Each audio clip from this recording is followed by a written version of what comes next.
Talking hardball, the bull and the better.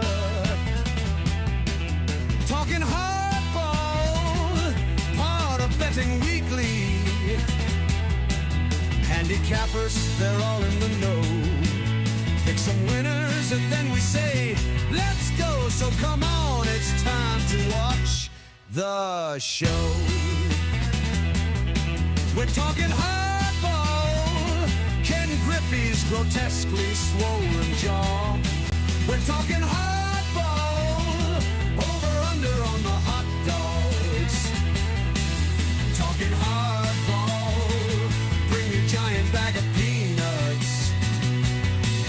Talking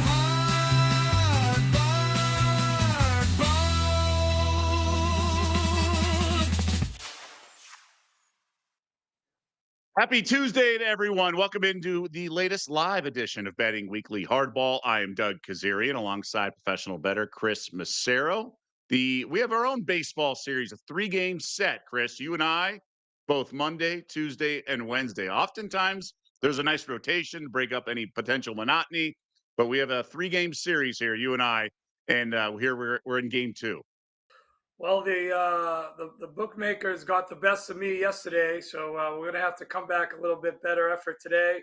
A little bit of frustration yesterday. I was watching that Reds game. It was an early first pitch, 3:10. They had a leadoff double. They got a run in. They had bases loaded with only one out, and that was the only run they scored the rest of the game. So a little frustrating with that game. We did get the K prop over with Zebby, so that was good. And our Padres have closed the gap on the Dodgers. We did mention that the Dodgers weren't hitting yesterday, and that continued again. They got roughed up early.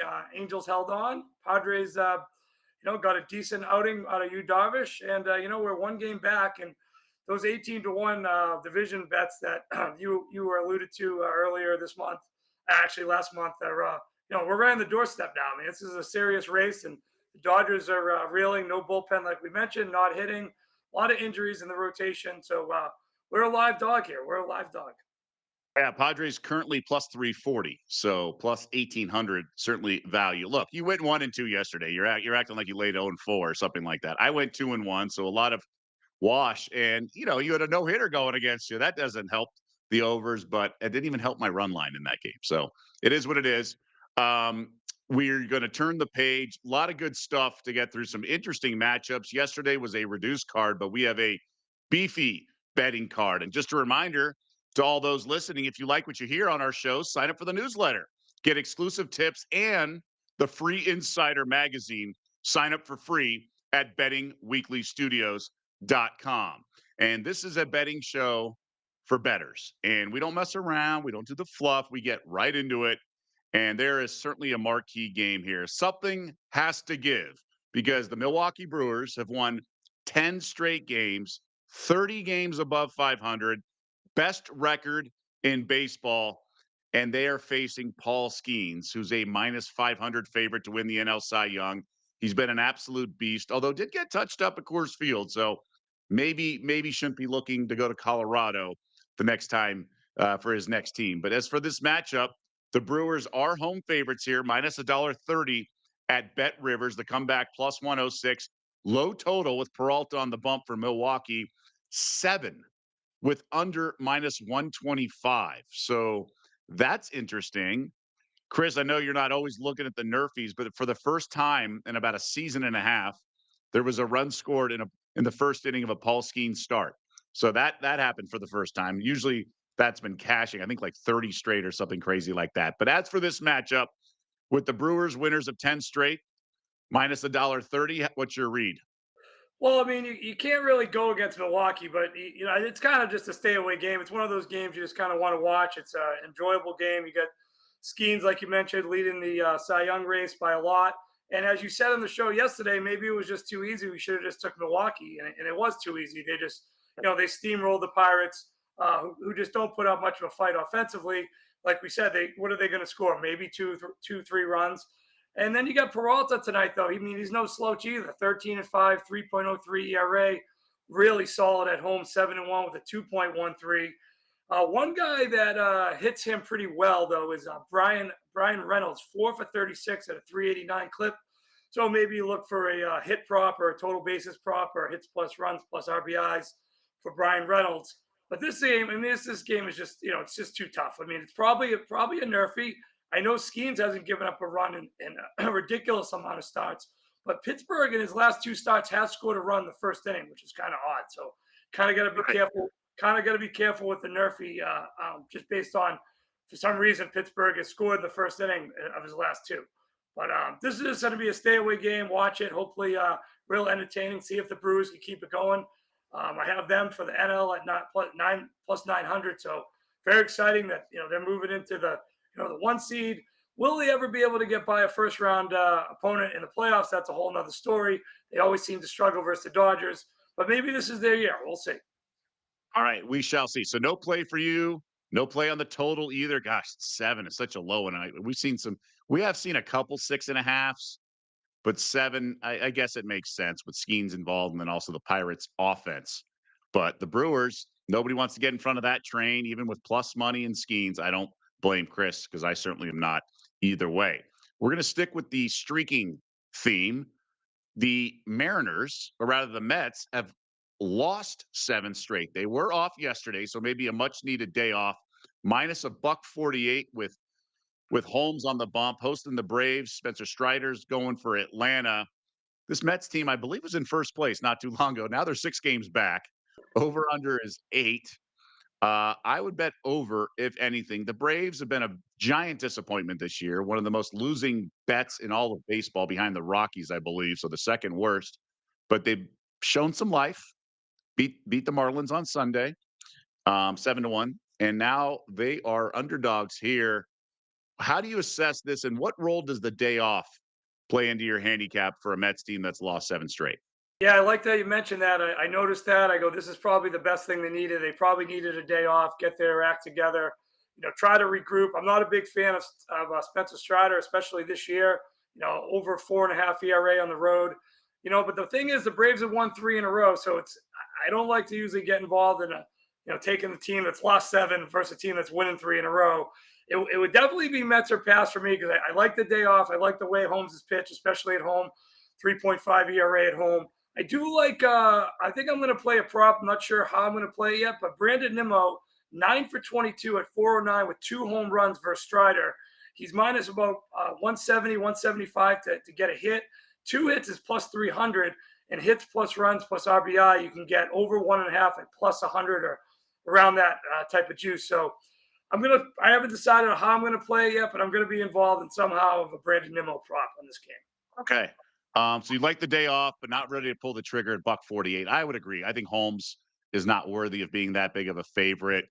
And the Braves, like you said, showing signs of life, 3 straight wins, and that was against a good Marlin squad. So I think it's a pass, but the Mets have to show some signs of life. The Yankees starting to a little bit. So the other New York team that's been in a tailspin. I mentioned the streaking concept and trend. The Seattle Mariners, they've won 7 straight. They visit the Orioles, sizable favorites on the road, minus 167 with Kirby going for Seattle and Kramer going for Baltimore. Now, this was another situation of a day off, but this is probably one you don't want with the Mariners feeling themselves. Now, they did have to travel cross country, so it makes sense. $1.67, over-under's 9, over's juiced. I kind of like under, but the last time I played an under in a Kramer game and it blasted over. So little gun shy here. I got nothing. I do like the idea of the Mariners run line because I think the offense is way better since the trade deadline. Obviously, they added the big bats. So I'm at least leaning to Seattle in the run line. I just find this line to be very inflated. I know Seattle's playing well, but Kirby on the road, close to a 5 ERA. I could never lay this big price for Seattle. A couple guys, player prop wise in this game that are interesting. Gunnar Henderson, 6 for 13, 462 clip with a home run against Kirby. And then Josh Naylor, 6 for 9 with a home run against Kramer. So 2 guys you could probably, if you're into doing same game parlays, things of that nature, 2 guys definitely to look at the prop angle. As for the game, I wanted to play Seattle, but looking at Kirby's numbers on the road and at that price, I'm gonna pass. I mean, how much do you look at some of these numbers from the offense, given that lineup's completely different, right? So do you almost have to throw out what it was pre-deadline because whether it be Raleigh and some of these other guys, they're going to see different pitches now that there's actually bats around him, and the top of the lineup should be seeing better pitches. So I always struggle with how to handicap an offense when you have this kind of you know, that's invigorated and has so much injected in terms of better bats in the middle lineup. Oh, there's no doubt. I mean, they were the big winner at the trade deadline. They've improved their team the most. They've, they're on fire. They have, 7 in a row, doing pretty good, and they're right on the Astros' heels. Easily could win the division, and I'm a big fan of what they did with their team. I just don't like the way the Kirby's pitched on the road, and Yeah. there's a big sample size. His ERA is 5. You go into a small ballpark in Baltimore with a couple guys that hit him pretty well. And if anything, I would maybe lean towards the over in this game, just due to the fact, to your point, the Mariners have a totally different offense. It's not the same, punch and Judy offense that they have for the first half of the season. They are putting up a lot more runs, but they don't play as good, on the road as they do at home. They're 500 on the road. Baltimore's 500 at home. I think this game should be a little closer to a pick 'em than a big minus 167. But obviously, that's due to the fact the Mariners have won 7 in a row. I just think the price is a little high. I'm not going to play it. I'm going to try to find some, get creative maybe with Henderson and Naylor props, but I'm not going to play the game. So you don't see value in the dog then if you think it should be around Pick'em? No, because Baltimore's also lost 2 in a row, and Kramer's one of my least favorite guys to go against. He, he has many blow up innings. He has great stuff, and he can have a lot of strikeouts. He's predicted to be one of the higher guys on Ballpark Pal app tonight for strikeouts, but he has too many blow up innings for me. Although he has pitched pretty well at home, 5-2 with a 2.89, but tough to get in front of a 7-game winning streak too. So just too many different scenarios here. I'm just going to pass on the game. Maybe that day off slows down that Mariners offense. Adam Osimo chiming in the comments section, under 17 and a half outs for Dean Kramer. So can he go 6 full innings? Do you like the idea of fading Kramer to go 6 full innings? Yeah, I mean, I'm not, like I said, I'm not a fan of his, but again, he has pitched well at home. He has a 5-2 record, 2.89. But again, that's a whole different lineup now. And you got a guy in the middle of the lineup who's 6 for 9 against him. That's a big red flag too. So there's just like I said, too many conflicting things on this game, and I'm just going to steer clear of it. Okay, fair enough. You mentioned Seattle on the heels of Houston. Yeah, just 1 game back of the Astros in that American League West. Let's check in on a division leader in the East, Toronto Blue Jays, with Barrios on the bump against Brown for the Cubs. 124 for Toronto. And the Cubs were in first place at one point, but the Brewers all of a sudden happened. And so now Chicago sees itself 6.5 games back, at least in the NL Central race. So Blue Jays minus almost a quarter, minus 124, 9.5 is your over under, the same juice on the side to the under. Barrios is a guy I've talked about, never have a good read on him. I do lean to Toronto, but the Cubs offense, frankly, the second, order of the lineup is pretty good. They avoided a sweep in their last game. Both teams coming off an off day.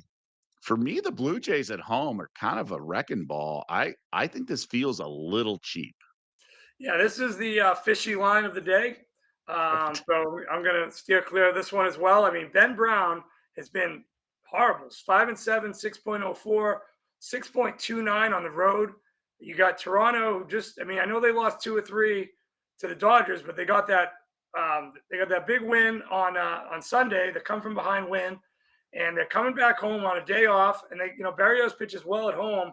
This line seems very light, and I don't understand that. I don't get why Brown is getting any sort of respect. It's not like the Cubs are. I guess you, like you said, the lineup is good, and they have hit Barrios pretty solidly. 26 or 78 with 3 home runs. That's a pretty high average. I think 373.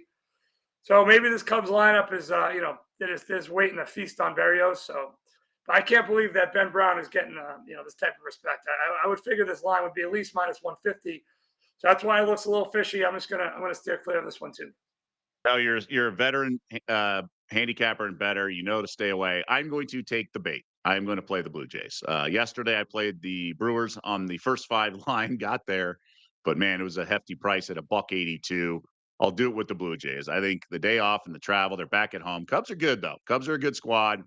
I would have made this closer to like 140, but 124 I'm okay with in terms of it not scaring me away and it doesn't stink too badly.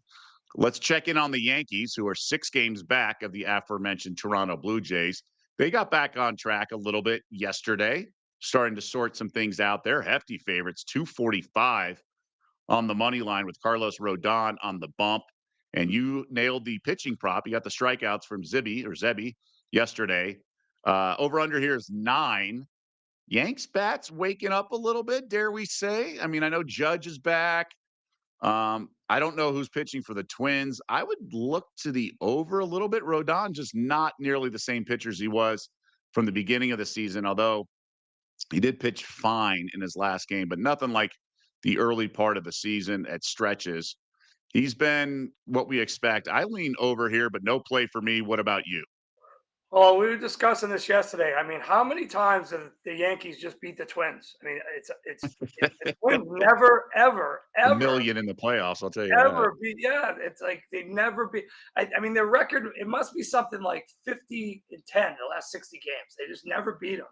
But I'm not going to lay 235 with the Yankees because we've seen what the Yankees, what they're all about. And even though they did hit a bunch of home runs yesterday, and they roughed up Zebby, even though he managed to stay in there to get the 6 strikeouts, which worked out. But I'm not going to lay. I said it a bunch of times on the show. I'm never going to lay the Yankees at these ridiculous prices. I still don't understand why they're that price. They could easily lose this game. We don't know who's pitching for Minnesota, but I mean, I guess Rodon's been. And it's the reverse of what we talked about with the Mariners. Like the Twins traded all their bats except for a couple guys and one pitcher. But this lineup for the Twins, you kind of throw it out, right? I mean, in terms of the past performance, just because so many of their big bats are away. Diego Sanchez chiming in, Yankees run line. Now it's the home team. We discussed this yesterday. I'm not afraid of run lines at the home team if it's a distinct advantage. I just don't want to do it with this Yankees lineup. Yeah, I mean, the Yankees lineup can go ice cold sometimes too. I mean, like I said, yesterday they got hot. They hit a bunch of home runs.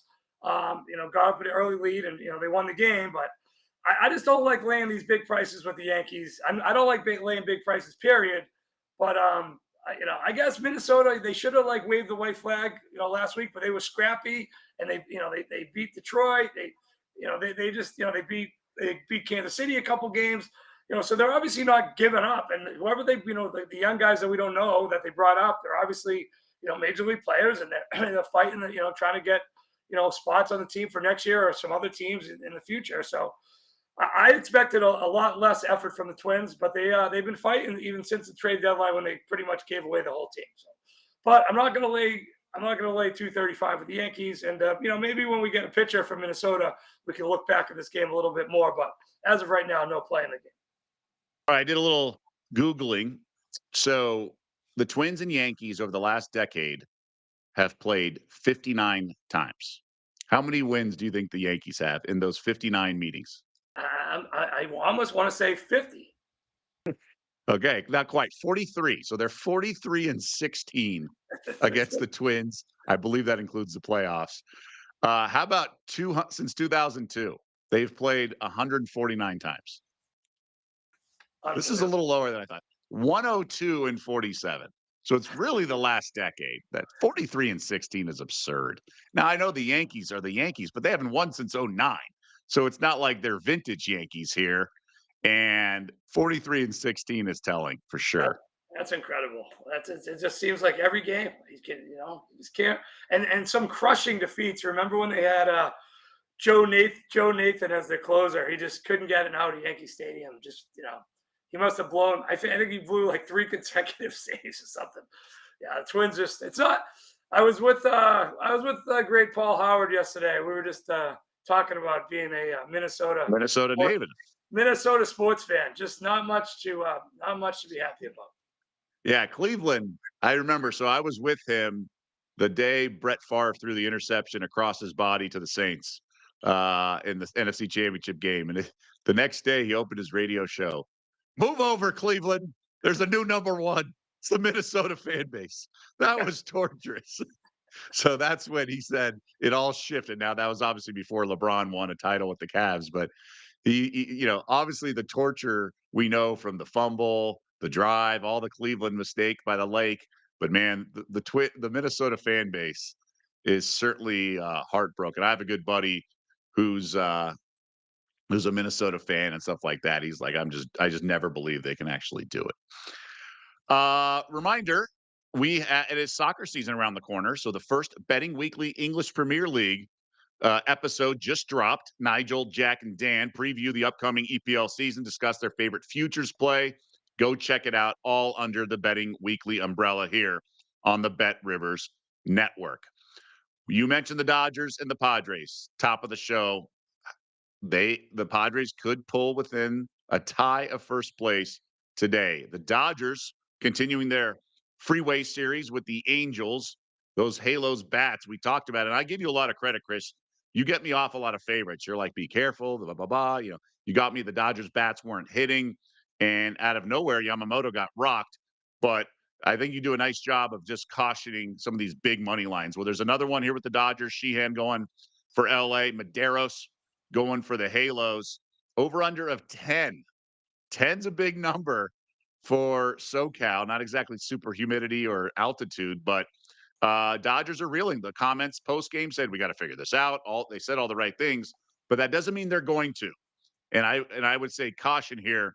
It's a big money line for a pitcher that's not that good. Yeah, I mean, you just gotta either take the dog and ride the streak and ride against the Dodgers, or don't play the game. I mean, they keep trotting him out different areas. He's a reliever, he's a starter. He's never gone more than 5 innings in a game. He's got 30 total innings pitched, 25 hits, 10 earned runs. So his ERA is pretty solid. Three straight across the board, 3.00. But I mean, it's not much really to back with Medeiros either. He's only made 2 appearances. It's amazing to me at this point in the season when you have 2 guys that have combined for 34 innings the whole year, and that's who you're trotting out in a pretty big game for the Dodgers. Medeiros has only pitched 4 innings all year, 2 hits, 2 earned runs. In 3 seasons, this guy's been up for 3 different stints for the big leagues. He's only pitched in 9 games, 12 innings with an 8.76 ERA. So it's kind of tough to back the Angels as well. I just don't like the way the Dodgers are playing. I mean, that seems like a high total. Maybe the wind's blowing out. I didn't check into that. So I'm gonna pass on this game. I'm rooting against the Dodgers, obviously, for our division bets, but not really strong either way on this game. I don't want to lay a big number with the Dodgers, but I don't want to back this Medeiros, who I don't even know why he's the best they have to offer. I'm just kind of shocked that he's pitching in this game. Yeah, and the Dodgers, they do typically mash righties, and we got a righty going here. So this could be a 6-run third inning, one of those situations for LA. So the over-under feels right, to be honest, especially if the Angels bats, they're just feast or famine if they start feasting in this game. So Dodgers leading the NL West is just 1 game. Padres, nice win over Logan Webb and the Giants. Yu Darvish pitched well. So the Giants throw a Cy Young Award winner, former one, Robbie Ray on the bump with nasty Nestor Cortez for San Diego. Giants minus $1.18. 7.5 is your over-under. I kind of like the Giants here, but that's probably because I like Ray a little bit more than most. I can't get involved with that lineup, though. 7.5. Do we bet under? Because yesterday I was pushing for the under, didn't bet it. It got there. I'd almost go back to it again today. Yeah, I mean, I was going to bet the Padres, but I really don't need to bet the Padres because I'm already invested heavily in the Padres division. I was giving Cortez a little grief last week, but he pitched okay. 4 2/3, only gave up 3 hits, 2 earned runs against Arizona last week. So, he hung in there, and they ended up getting the win in that game on Wednesday. It was kind of a crazy game. They were down, they tied it up, and they pulled away at the end. So, I kind of feel like the Padres are hot. They've won 4 in a row. They 2 big wins against the Red Sox, and then you got San Fran's loses of 3 in a row. It's 2 teams going in opposite directions. San Fran's not making the playoffs. The Padres are feeling it right now. It would be Padres that pass to me, but I'm not. I do like the Padres, but I'm not going to play it because I don't need to play it. So just going to root for the Padres. I kind of like the way things are going. One guy that's hit Ray pretty good, Manny Machado's got 3 home runs in his career against Robbie Ray. Interesting. Okay, so some of those, and what's your cutoff or what's your rule of thumb when some of these past performances? I mean, I know it's all part of the chemistry experiment, right? The cooking, the sauce, but how recent will you go back? How much, what's the minimum amount of at bats that matter? Things like that. Well, I mean, sometimes if it's a small sample size, but the guy went 3 for 3 against them, or he has, he's 4 for 10 with 2 home runs. He just sees the guy the right way. I mean, doesn't mean anything. Like Gunnar Henderson, he one of the guys I played him in a prop a couple weeks ago. He was 6 for 10 with 2 home runs against the guy, and he went 0 for 4. I mean, there's no guarantee, but at least it puts you on some guys that who hopefully are seeing it well or have seen it well in the past versus the guy. Maybe they see a certain arm angle or arm slot, they see the ball come out better. Just one of those things. It's a reason baseball is so statistically driven, and you can, if you do your research, you can find the guys that seem to hit the certain guys better. But like I said a bunch of times, that doesn't always matter, because sometimes the guy gets knocked out of the game early, and the guy with the player prop, he might have got 1 hit. You need 2 hits, or you need 2 RBIs. He's not even going to see the guy the third at bat. So, you got to be careful with this stuff. There's no guarantees. Sometimes it works out early. They get you get total bases over 1.5. You get a double in the first inning, and you're a winner. But sometimes you don't get the third at bat versus the starting pitcher, which, these day and age, they take the guy out after 4 innings, after 5 innings. No one's going Jack Morris and Bob Gibson, Roger Clemens, 125 pitches, shutouts anymore. Yeah, that is safe to say as well. All right, we have a little bit of time left. Let's check in on some other games. Interesting matchup in Houston. Nice comeback for the Stros against, or rather, the Red Sox made it interesting, but they got to Garrett Crochet yesterday and hung on as a sizable dog. Now they're a favorite here, -120 behind Arrighetti and Ginger Guard. Dustin May going for the Red Sox. He was, of course, acquired around the deadline from the Dodgers. Boston, 4.5 games back of Toronto. Houston, as we mentioned, just a 1-game lead over Seattle. I like May, but I'm biased. I loved him as a Dodger. I would bet the Red Sox here. The bats got going early. It's just a lean for now, though. Yeah, yesterday, very disappointing. Bregman hits a 2-run homer. You got Crochet on the mound. Things are going great. And they just got to him. He wasn't comfortable. And the Red Sox did make, that was even more frustrating, that Roman Anthony hits a 2-run homer. They cut it to a 1-run lead, and they just can't get anything done the rest of the way. They lose 7-6. But you mentioned the bats got going. And that's why I'm looking at this game. I'm going to play over. I got over 8.5. I laid 125. I don't like, May. He looked like a nervous wreck on the mound last week against Kansas City, a very light hitting team. He was all over the place, walking too many guys, only got through 3 2/3 innings, 6 hits, 3 runs. And I think Houston will touch him up a little bit. And Arrighetti, he's only making his 4th start of the year. This guy has electric stuff. He had a really weird year last year. He came out, it was terrible. Then he got really hot. But this year, he's been awful. He's only pitched 13 1/3 innings, 15 hits, 11 earned runs, 7.43 ERA. And I like how the Red Sox hit the ball at the end of the game last night. Hopefully the bats will continue. I'm playing over 8.5. Again, I laid -125. Okay, over 8.5. So wait, hold on. You're playing over. It's 8 right now at Bet Rivers. Are you sure about that? I'm searching. We're double checking, efforting, as they used to say. Yeah, 8 is -120 right now. I'm live on the app as well and the graphic. I must have played a horrible number, because I bet it. I bet it about maybe 90 minutes ago. So I don't think there was a pitching change either. So, well, that's interesting, because I feel like the bats on both lineups pretty good last night against much better pitching. And May's got a 5 ERA, and I don't expect Arrighetti to go long in this game. I expect runs in this game.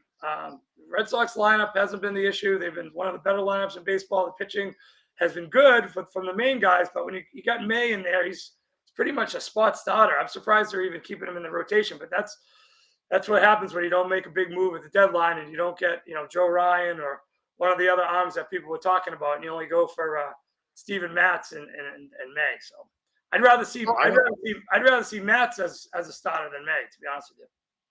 Well, I wouldn't be too concerned about the market. Yesterday, I didn't mock the market, but I said I trust my own stuff. This was on Betting Weekly Fast Break, and I was all about the Valkyries. The market started to move against me. I was like, I don't care. This is a blowout. And I was right. So trust your stuff. Always got to respect the market. Always be aware of it. Never scoff at it. But if you like something, you like something. Corey chiming in. I'm on the Bo Sox as well today. So, good conversations. Join the conversation. We like to hear from you in the comment section, something you like, something you dislike, questions about games we've discussed or will discuss, or ones we haven't discussed, whatever. Let us know. Chime in for sure in the comments section.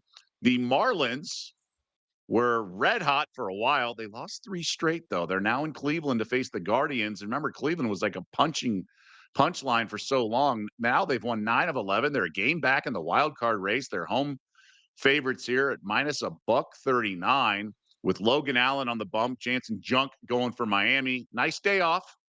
But I think the Marlins, I like this team. I always look to bet on them, but can't quite pull the trigger here. I think Guardians are actually playing some decent baseball, even though I don't love their lineup. Sorry, I was distracted for a second there. I was just searching around, and I mean, if that number is 8 at Bet Rivers, everyone should just pile in on the over 8 because it's 8.5 Yeah. everywhere else. It's Okay. 8.5. So I would get in on that. Get in on your Bet Rivers app right now and play over Red Sox Astros at 8. As for this Marlins game, what a name of a pitcher, Junk, for your last right. pitcher. And this guy has been very interesting. He's very hit or miss. He has 8 starts where he has 2 runs or fewer earned runs, and then he has 4 starts where he has 5 runs or more. So very hit or miss. He's either going to pitch great or he's going to get shelled. I'm not sure which one it's going to be. I'm not a fan of Logan Allen either. He's been very erratic. 4-7 at home with a 4.06 ERA. There's not much batter pitcher stuff in this game. Neither guy's really faced either one of the other teams.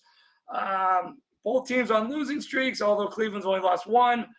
I'm just gonna sit back on this game. No play on this game for me. Yeah, interleague ball always kind of throws me off too. Like I mentioned, both teams off yesterday. Price feels right. No need to force it as well. Cardinals did not cover the run line yesterday. I got involved late on my own, not on the show, but just horrendous. So the Colorado Rockies have now lost 8 straight, 6 of those by 2+ runs, not yesterday. Well, yesterday's one of those 2 that were not. So Liberatore going for St. Louis. Freeland, the Denver, Colorado native, going for the Rockies, but he's been a gas can for the most part. What's your read here on this game? I love when Freeland pitches because we can just go to his stats, and it's every week the loss record gets a little bit bigger. 2-12, 5.53 ERA on the road, 1-7.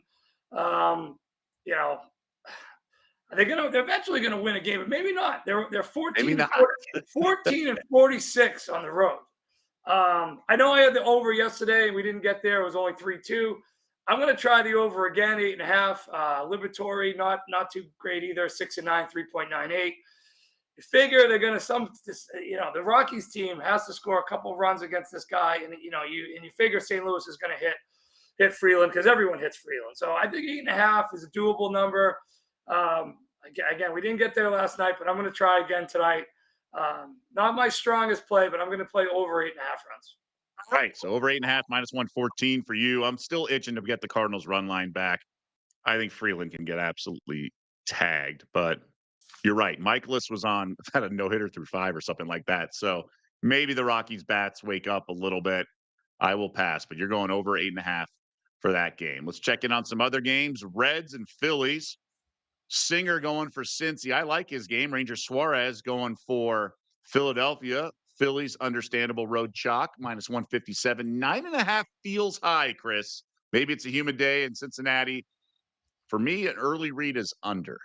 Yeah, that was my read yesterday. 9.5. It was telling you something, and then the Reds score 1 run. So I'm gonna be on the Phillies tonight. I think this Phillies team is red hot. Suarez on the road, 5-3 with a 1.48 ERA. And Singer, he has a tendency to get hit pretty good. And the Phillies tag him to a tune of 327 average. He's just been an average pitcher. He's 9-9, 4.53 ERA. I know the Reds have been pretty good at home, 33-27, but they're very streaky. When they start losing, they usually lose 4 in a row. Then they win 5 in a row. So I just like the way this Phillies team's playing right now, and you got to love Suarez. Phillies 32-28 on the road. I'm going to be on the Phillies tonight. All right, so you'll lay the 157. I'm going to play the 9.5 under. Under is juiced at -120. So hopefully the Phillies win a low-scoring game. That's how I'll play the game. I'm mad I didn't take it yesterday. I'll take the bait today. Nats against the Royals. Maybe not that most high-profile game, but all tickets cash the same, as we like to say here. You have Parker going for Nationals and Michael Wacha going for KC, and he's had a resurgence, man. For the last month or so, he's been outstanding out of nowhere. A guy who at times, maybe last year, people thought he was done. -210 is a hefty price. The Royals came back and won yesterday. Over under 9. I don't want to bet against Wacha here, but I can't lay the 210 either. Yeah, I got in on this game a little earlier at -175. I really like Kansas City here. The problem with Wacha is that he usually doesn't get much run support at home. He's 2-4 with a 2.63 ERA. But problem solved, because you have Mitchell Parker coming in, and he's like the old Patrick Corbin. You just fade him. He is terrible. 7-12, 5.43 ERA. His last 2 starts, 9 innings pitched, 18 hits, 12 earned runs. So this guy just can't get out of it. He's not going to even go 5 innings. I know the Royals aren't big hitters, but this is a perfect opportunity to get some run support for Wacha. He's been outstanding at home with a great ERA. Royals won last night. I expect them to win. Excuse me. Did these 2 teams play last night, or the Royals? Yeah, Royals came back. Yeah. So the Royals won last night. Nationals terrible on the road, 25-35. So I expect Kansas City to win this game. I played it at 175. I'm also going to try to I might play some parlays with the Phillies and the Royals. And our next game, I like Texas as well. You can maybe some sort of combination of parlays there. You don't have to lay the big juice. I like how Texas came back last night, down big early, walk it off. And you got I don't know how you pronounce this guy's name, Descalafani. For Arizona. He's only his 4th start this year. 30 innings pitched. He's been really hit hard, 27 hits, 14 earned runs. Not expecting much from him. And Leiter, although he hasn't been great all year, he's been good at home, 5-2 with a 3.6. So those, I know they're all favorites, but I do like the way they're all playing. Texas finally got right after 4 losses. They're really strong at home, 37-24. I think sometimes, you always say don't be afraid of some of these favorites. I think these are 3 favorites that have a really solid chance of winning: Philly, Kansas City, and Texas. And City by the Bay chiming in the comments section says KC -200 is insane, but Wacha has been good. So that was kind of capturing what I was saying, just kind of grasping it all. So it's really tough. Run line, you said maybe money line parlay is the way to go. You alluded to the Rangers game. We can gloss over that. Lighters on the bump with Desclafani going for the D-backs. Snakes just aren't the same on the road as they are at home. Rangers a couple games above 500. Their offense is hit or miss, I should say. I can't get involved, but I'm tempted to do the Royals run line. I don't pay a lot of attention to run support for a certain pitcher unless it's completely tied to the actual catcher. Let's say he has his catcher who's not good, and the other days they have a better hitting catcher. Otherwise, it's just random. It's just because there's so many other factors involved when you involve in account for run support. It's who are they playing, who's pitching on the other team, what venue, and there's just so many moving parts, and it's just not correlated at all in my eyes to the starting pitcher. Maybe there's an attitude in the back of their head, but I don't let it deter me too much. But with that being said, I'm not pulling the trigger on the run line with Kansas City. In this Rangers game, it would be Rangers or pass. Like you said, nice comeback for sure. Just not quite ready to pull the trigger. Yeah, I know. I guess the number on Kansas City being that big, I think it's more because of Mitchell Parker than it is for Wacha or the Royals. I mean, Mitchell Parker has just been terrible. I'm surprised he's still in the rotation, but Washington, they don't really know what they're doing as a franchise. So he's in the rotation, and we just have to benefit from it. And hopefully we can benefit from it tonight, because I just don't see Mitchell Parker doing much of anything. And hopefully you just get your routine, solid Walker start where he gives you 6 innings, 2 runs, and hopefully Kansas City can get to Parker, and it's an easy win. And I'm gonna try to wrap it around with the 2 other good teams that are fighting for the playoffs, Phillies and Texas, and see what we can get done. I agree. I'm going to make it official. I'm going to go Rangers run line here. Plus money, plus 104. I think it's one of those things where I think Kansas City breaks at the bat. Like you said, it's a fate of the starting pitcher, and Walker's been fantastic. There's no reason he can't continue it. And the bats woke up yesterday, so I'll do that. So I'll have my 2 officials plays the Royals run line in that one game, and I'll take the bait with the Blue Jays at home against the Cubs minus 124. All right, my man. Great stuff as always. Love the backdrop. I got to see you in person, given that you're in Vegas. We're both in Vegas, so we got to make that happen. Just a reminder, Chris and I are going to be back on this show tomorrow. That's Betting Weekly Hardball, 2 p.m. Eastern, Monday through Friday, 11 a.m. Pacific. And we want to also remind everyone to get extra value this summer with prop packs exclusively at Bet Rivers. Opt into the prop packs promotion for your chance to earn profit boost, bonus credits, and more when you place MLB same game parlays. See the Bet Rivers app for full details and tear into the action. Coming up next, right here on the Bet Rivers Network, we got Betting Weekly Fast Break. Albert and Wynn will be in again like he was yesterday, and we cleaned up on the Valkyries.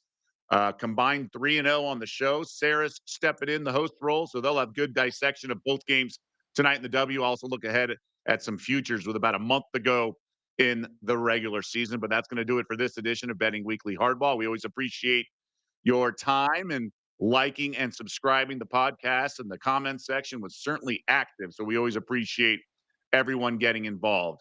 So for Chris Macero and everyone behind the scenes who does the heavy lifting and makes it all look so good with producing, graphics, directing, research, you name it, I'm Doug Kezirian. Chris and I will see you back here tomorrow.